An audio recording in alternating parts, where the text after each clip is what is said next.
नमस्कार, बहुत स्वागत है आप सभी का। आप देख रहे हैं न्यूज इंडिया और मैं हूं आपके साथ मनीषा शर्मा। आज हम बात करेंगे महाविनाश की सुप्रीम चेतावनी की। बात हिमाचल प्रदेश में बरप रहे कुदरत के कहर की, जिसे लेकर देश की सबसे बड़ी अदालत सर्वोच्च अदालत ने राज्य सरकार को सख्त चेतावनी दे दी है। दरअसल हिमाचल प्रदेश में लगातार बढ़ते जलवायु असंतुलन को लेकर सुप्रीम कोर्ट ने गंभीर चिंता जताते हुए राज्य सरकार को सख्त चेतावनी दे डाली है। कोर्ट ने कह दिया है कि अगर बेतरतीब विकास और पर्यावरण को नुकसान पहुंचाने वाली गतिविधियां नहीं रोकी गई तो एक दिन पूरा हिमाचल नक्शे से भी गायब हो सकता है।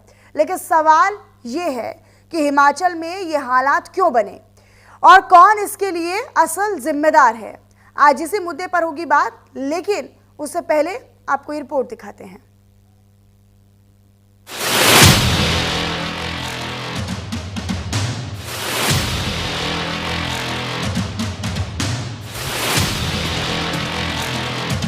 हिमाचल प्रदेश में तबाही की ये तस्वीरें डरा रही हैं। अरे हट जाओ सब लोग, पीछे भागते यार। बाढ़, बारिश और विनाश की ये तस्वीरें बड़े खतरे की ओर इशारा कर रही हैं। अरे हट जाओ सब लोग, पीछे भागते यार।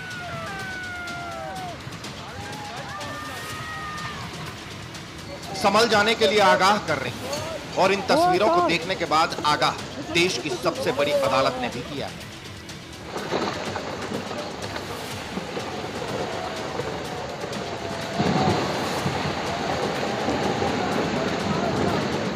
सुप्रीम कोर्ट ने हिमाचल में बेतरतीब विकास और पर्यावरण नुकसान पर चेतावनी दी है। कोर्ट ने कहा है, अगर सख्त कदम नहीं उठे तो एक दिन पूरा हिमाचल नक्शे से गायब हो जाएगा। सुनवाई के दौरान कोर्ट ने कहा, हिमाचल प्रदेश में जलवायु परिवर्तन का खतरनाक असर साफ दिखाई दे रहा है।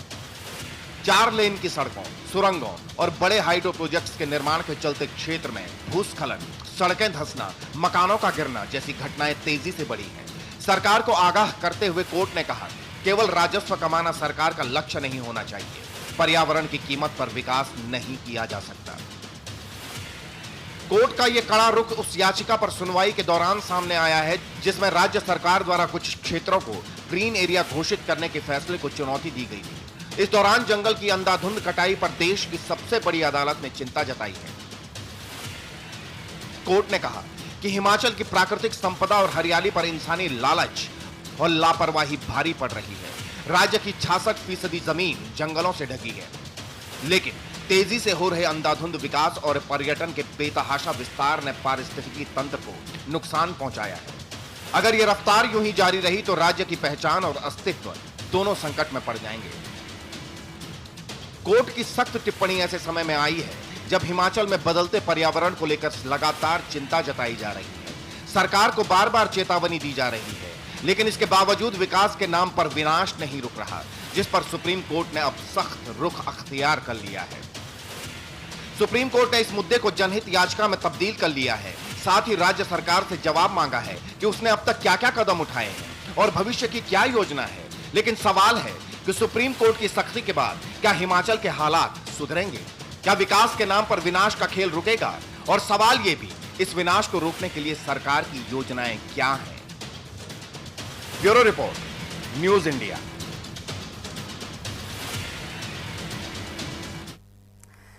तो हिमाचल एक दिन नक्शे से गायब हो सकता है, इसी को लेकर टिप्पणी की है सुप्रीम कोर्ट ने। लेकिन इसका असल जिम्मेदार कौन है और ये हुआ क्यों है? इसके पीछे किसको दोषी ठहराया जा सकता है? इसी पर आज हम चर्चा करेंगे। हमारे साथ कुछ खास मेहमान जुड़ रहे हैं, आप सभी का तारुफ उनसे करवा देती हूँ। पर्यावरणविद के तौर पर आनंद आर्य जी हमारे साथ जुड़ चुके हैं। आनंद जी, बहुत स्वागत करती हूँ मैं आपका इस चर्चा में न्यूज इंडिया के। डॉक्टर सुशील कुमार जी भूवैज्ञानिक हैं, वो हमारे साथ जुड़ रहे हैं, बहुत स्वागत करती हूँ मैं आपका भी। और अनिल सूद पर्यावरणविद हैं, वो भी हमारे साथ जुड़े हुए हैं। अनिल जी, मैं आपका भी स्वागत करती हूँ। लेकिन शुरुआत में अनिल जी आप ही के साथ कर लेती हूँ। कौन जिम्मेदार है हिमाचल प्रदेश को लेकर? अब सुप्रीम कोर्ट ने जवाब तो मांगा सरकार से, वो तो जवाब देंगे, लेकिन जिम्मेदार कौन है? जब 2004 में हिमाचल में मल्टी स्टोरी कंस्ट्रक्शन अलाउ हुई थी, पहले 1977 की नोटिफिकेशन थी 2 स्टोरी और आधी स्टोरी और लाइट वेट कंस्ट्रक्शन। तो 2004 में जो है इन्होंने मल्टी स्टोरी कंस्ट्रक्शन अलाउ कर दी। तो मैं जब हिमाचल में गया, आई वाज शॉक्ड कि 6-6, 7-7 स्टोरी बिल्डिंग्स बन रही हैं और हैवी कंस्ट्रक्शन हो रही है। खड के बीच में रिजॉर्ट बन गया। और इसी तरह मैं फिर सुप्रीम कोर्ट गया, सिर्फ हिमाचल को लेके ही नहीं, रिस्पाना रिवर बेड जो ड्राई था देहरादून का, उसको लेके भी मैं सुप्रीम कोर्ट गया।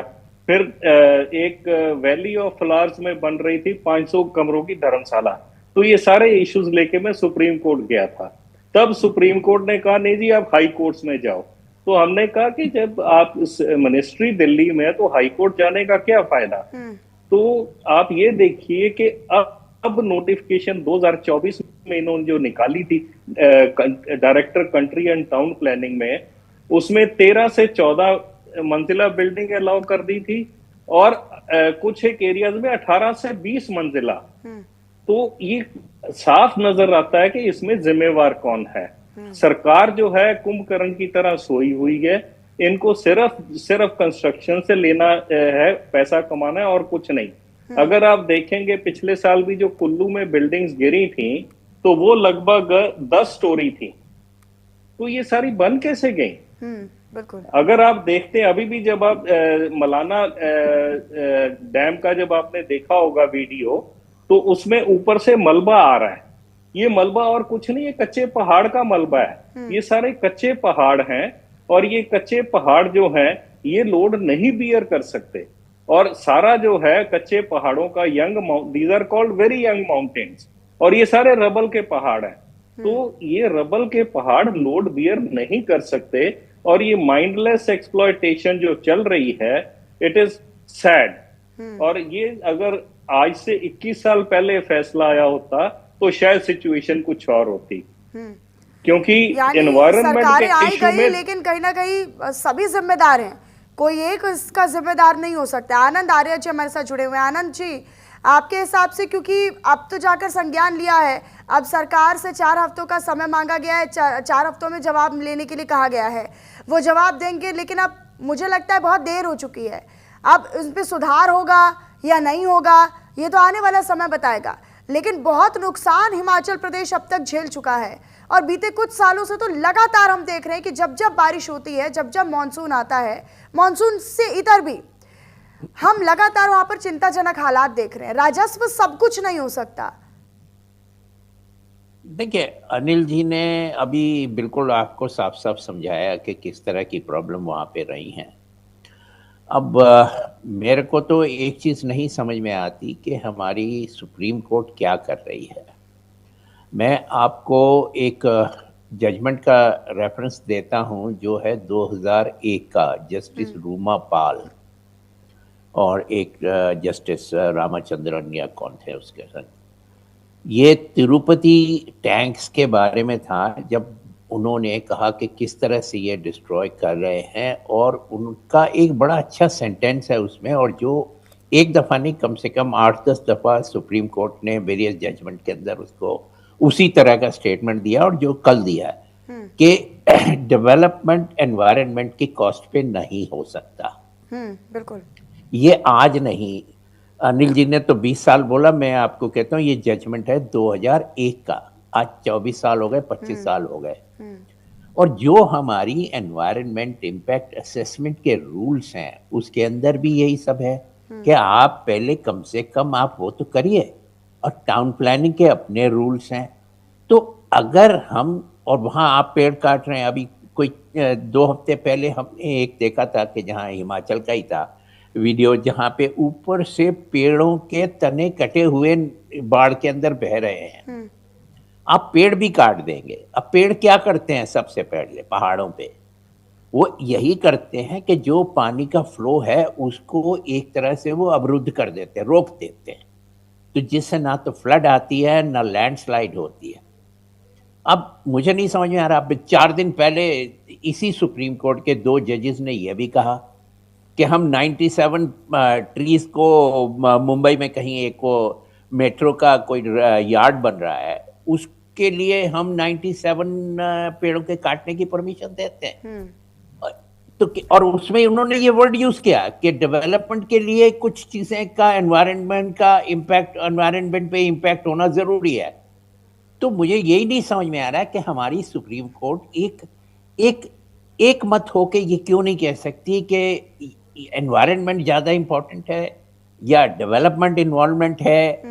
और अगर एनवायरनमेंट को बचाना है तो डेवलपमेंट के साथ ये कंडीशन होनी है। अच्छा, ये और मैं तो आने ये वाले देख समय रहा में हिमाचल के लिए कितने बड़े खतरे की घंटी हो सकती है? जो अभी सुप्रीम कोर्ट ने अक्षरश में ये कहूंगा कि जो जो शब्द और जो सेंटेंसेस उन्होंने यूज किए हैं कल या परसों जजमेंट के अंदर, या जिसके ऊपर उन्होंने एक्सप्लेनेशन मांगे हैं, ये एक एक शब्द सच्चा है।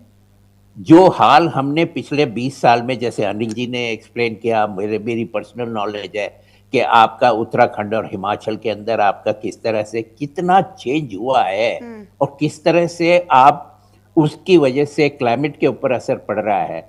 और क्लाइमेट चेंज ही नहीं है, आप तो अब जो आपकी क्लाइमेट का जो पूरा सिस्टम है वो डिस्ट्रॉय हो चुका है। और अगर अब भी सरकार नहीं जगती, अब भी सुप्रीम कोर्ट नहीं जजती और डंडा नहीं चलाती, तो फिर ना तो हिमाचल के लिए कोई होप है, ना उत्तराखंड के लिए होप है। और अब ये जो ये जितने मॉडल हैं उत्तराखंड के और हिमाचल के, आप देखते जाइए धीरे धीरे जितने हमारे और बाकी के हिल स्टेशन हैं आप देख रहे हैं, वो आप साउथ में चलते चले जाइए, ईस्ट में चलते चले जाइए, आज से कम 20 साल बाद वही होगा।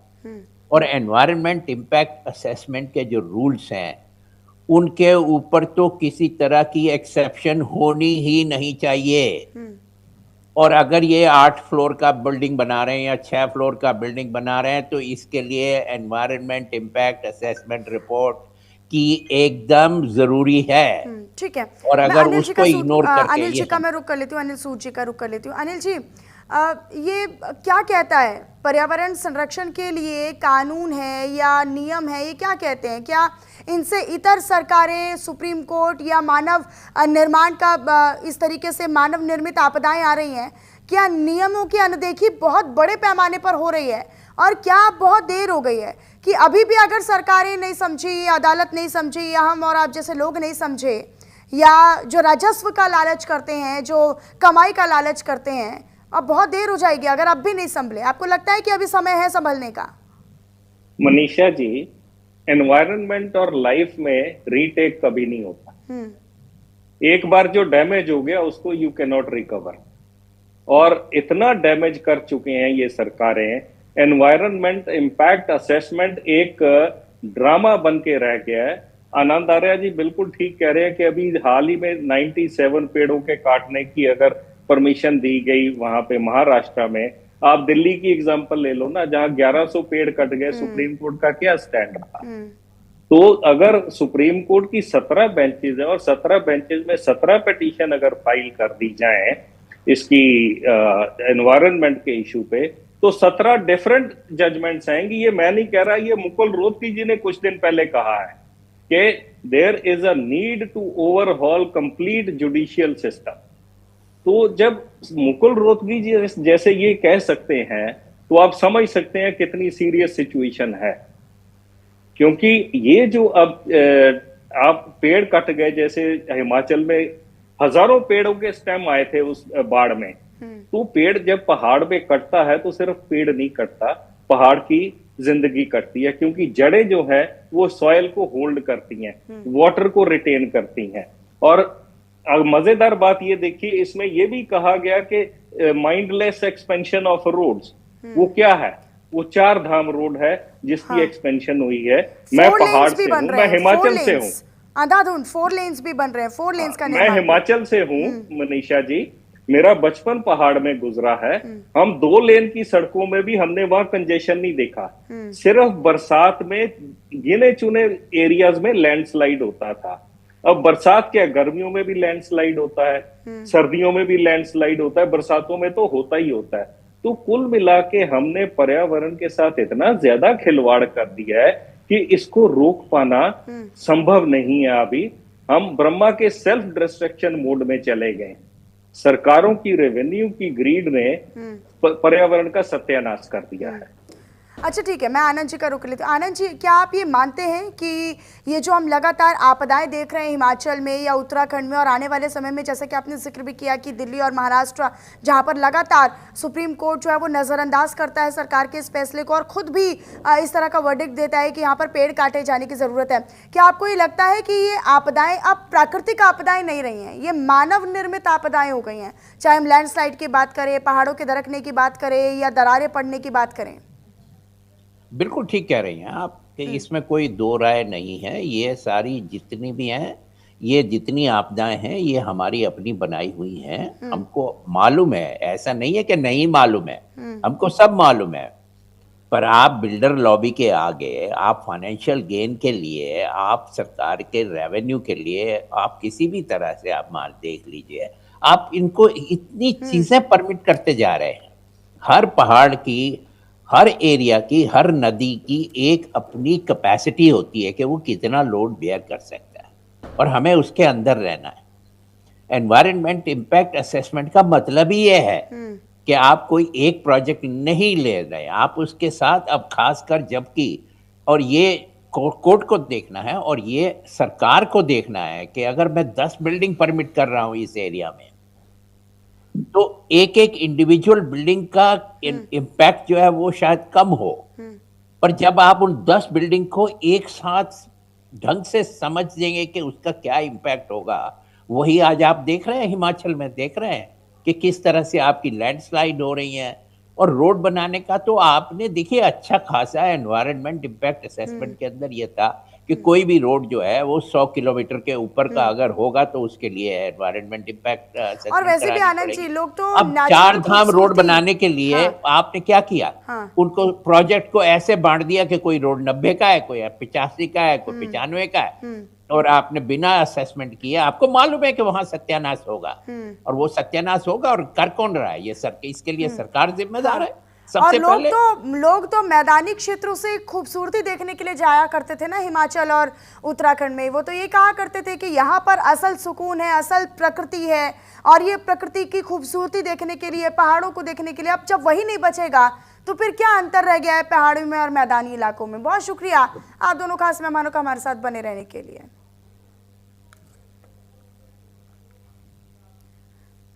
तो कुदरत ने दरअसल कहर बरपा दिया है, लेकिन इसको लेकर अब सुप्रीम कोर्ट ने अपनी चिंता जाहिर की है। सुप्रीम कोर्ट कह रहा है कि अगर ये थमा नहीं, अगर ये रुका नहीं और ऐसे ही चलता रहा तो एक दिन ऐसा भी आएगा जल्द ही कि हिमाचल नक्शे से भी गायब हो जाएगा।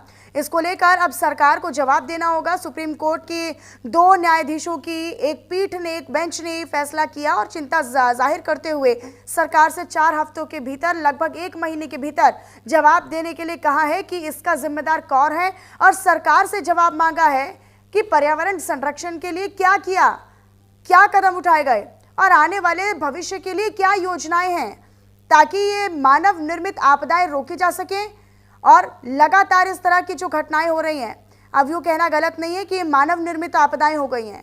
एक समय पर कहा जाता था कि प्राकृतिक आपदाएं हैं, लेकिन अब ये मानव निर्मित आपदाएं हो गई हैं। सरकार ने इस पर भी चिंता जाहिर की है, क्योंकि हाइड्रो पावर प्लांट्स हो या फिर 4 लेन्स का निर्माण हो,